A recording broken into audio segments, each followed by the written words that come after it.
कर रहा हूं आपका लिए चलता हूं आज की ताजा तरीन खबरों की ओर। उत्तर प्रदेश विधानमंडल का बजट सत्र 2023 की हंगामेदार शुरुआत हुई है। राज्यपाल के अभिभाषण के बाद सदन की कार्यवाही कल तक के लिए स्थगित कर दी गई है। पहले दिन राज्यपाल आनंदीबेन पटेल ने विधानमंडल के दोनों सत्रों को संयुक्त रूप से संबोधित किया। इसके बाद 22 फरवरी से योगी आदित्यनाथ सरकार का वित्तीय वर्ष 2023-2024 का बजट विधानमंडल के दोनों सदनों में पेश किया जाएगा।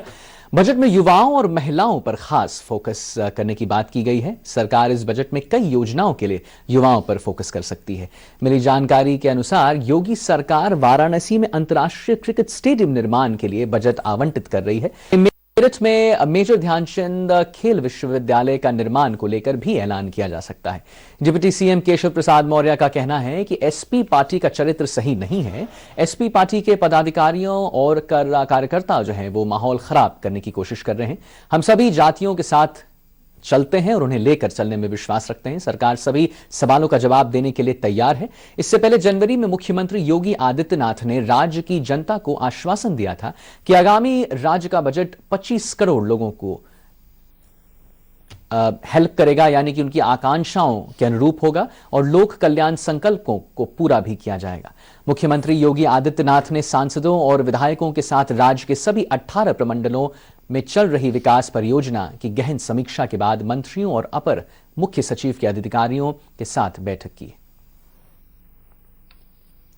बजट में प्रावधान किए जाने और अधिक जानकारी के लिए बात करते हैं लखनऊ से सहारा समय संवाददाता अलमरा खान जी से। अलमरा जी, मुझे एक बात बताइए कि आज का जो बजट है बड़ा ही हंगामेदार रहा, बड़ा ही बहुत ही कुछ देखने को मिला। तो विपक्ष की ऐसी कौन सी बात थी जो विपक्ष अड़ा रहा और उस पर क्या अब स्टेप लिया जाएगा? देखिए, मैं आपको ये बता दूं कि जो उत्तर प्रदेश विधानसभा का बजट सत्र जो आज से शुरू हुआ है वो लंबा सत्र चलेगा। 10 मार्च तक विधानसभा का ये सत्र चलेगा और सत्र शुरू होने से पहले ही जोरदार हंगामा किया गया समाजवादी पार्टी के विधायकों द्वारा, क्योंकि वहां पर धक्का मुक्की भी की गई थी। पत्रकारों और विधायकों से जो मार्शल है उन्होंने उसको लेकर के समाजवादी पार्टी का जो पहली बार करते शिवपाल सिंह यादव वो अपने विधायकों के साथ धरने पर बैठ गए थे। तो देखिए, मैं आपको बता दूं क्योंकि ये बजट सत्र है और आज जब राज्यपाल अभिभाषण कर रही थी तब उसी के बीच में ही गो बैक राज्यपाल का नारे लगने शुरू हो गए थे दिल में।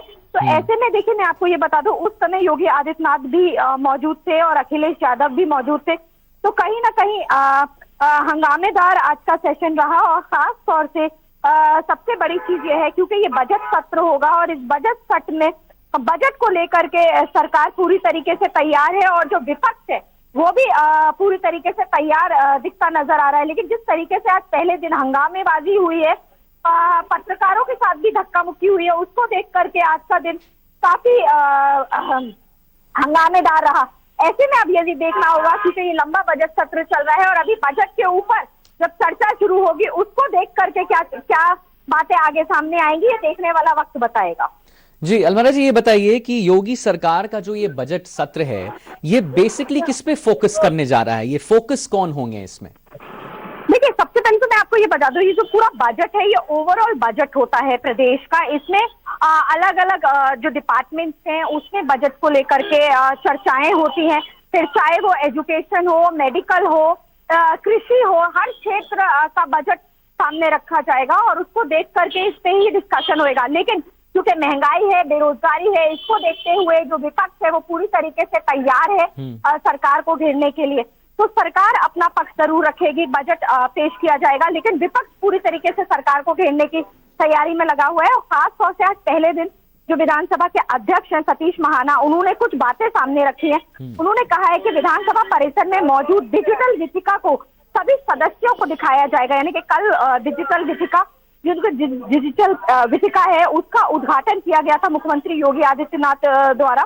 25 से 30 सदस्यों की टीम बनाकर सभी सदस्यों को डिजिटल वीथिका को दिखाया जाएगा ताकि सभी सदस्य इस डिजिटल वीथिका का अवलोकन कर सकें, इसको पढ़ सकें और डिजिटलाइजेशन की ओर जिस तरीके से, क्योंकि आप टैब के थ्रू सेशन हो रहे हैं, उसको आगे बढ़ाया जा सके।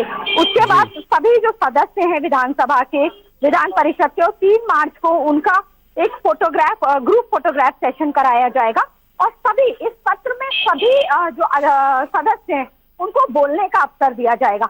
और जिस दिन से सत्र चलेगा यानी कि आज से, उस दिन सदस्यों के आने जाने की सुविधा के लिए लखनऊ रेलवे स्टेशन और एयरपोर्ट पर वाहन की व्यवस्था की जाएगी। देखिए, ओवरऑल देखा जाए तो इस सत्र को अच्छा बनाने के लिए और ज्यादा अच्छा बनाने के लिए एक हेल्प डेस्क भी बनाई जा रही है, ताकि जो विधायक हैं, विधान परिषद के हो या विधान सभा के हो, उनको कोई दिक्कत ना हो, क्योंकि एक लंबा सत्र चलना है।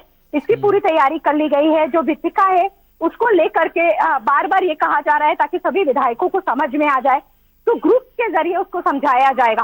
तो एक बहुत ज्यादा रोचक सत्र ये रहेगा, क्योंकि 2 सत्र के बाद ये पहला ऐसा सत्र है कि लंबा चलेगा और बजट सत्र है। तो इसको सुनने के लिए और बजट में क्या सरकार लेकर के आई और विपक्ष किस तरीके से सरकार को घेरता है, ये भी देखने वाली बात है। जी, बात हो रही है इस बजट पे कि महिलाओं पर और युवाओं पर बड़ा ही फोकस किया जाएगा। वो युवाओं की बात करें तो जिस तरीके से अभी जो विपक्ष है वो इस जोरदार तैयारी के साथ तैयार होकर के आ रहा है, यानी कि शिवपाल यादव जो समाजवादी पार्टी के वरिष्ठ नेता हैं, और उन्होंने अपनी अध्यक्षता में कल एक बैठक भी करी थी और अपने सभी विधायकों को भी बताया था कि किन मुद्दों को लेकर के विपक्ष में हंगामा करना है। तो देखा जाए तो महिलाओं के लिए क्या लेकर आता है उत्तर प्रदेश का ये बजट, ये देखने वाली बात होगी कि महिलाओं को क्या क्या देती है सरकार, क्या सुविधाएं सरकार देती है। और साथ ही साथ खास तौर से चिकित्सा के क्षेत्र में क्या करती है, कहाँ कहाँ अस्पताल खोलने की बातें करती है, क्योंकि मेदांता जैसे बड़े ग्रुप अभी जो इन्वेस्टर सबमिट आया था उसमें करोड़ों रुपए का इन्वेस्टमेंट किया है। तो उससे देखना ये होगा कि इस बार बजट क्या नया रूप और रंग लेकर के आता है। जी, अलहमरा जी, आपका बहुत बहुत धन्यवाद। आपने बड़ी महत्वपूर्ण जानकारी हमें दी बजट सत्र को लेकर।